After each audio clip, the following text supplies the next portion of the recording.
Module 3. Scroll Animations. We've seen how to introduce our hero headers and how to design animations and transitions for interactions. And in this module, we're going to look at how we can trigger animations and transitions on scroll. Websites are made for scrolling. With mobile devices being tall and thin, our web pages often end up long and involve scrolling. Luckily enough, with touchscreen devices, this is no problem. Scrolling comes naturally and people even prefer it to tapping on links. A popular technique is to animate into place photos and pull quotes when people scroll.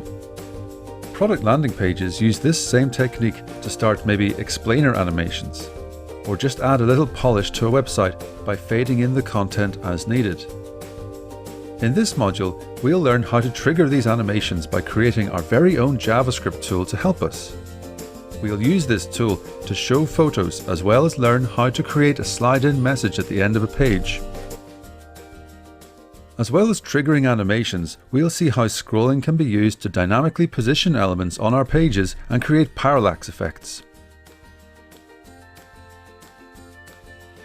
Lastly, we'll look at how we can animate in a modal window when our visitors have finished scrolling and go to leave our page. You should find attached to this lesson a file called 03.zip.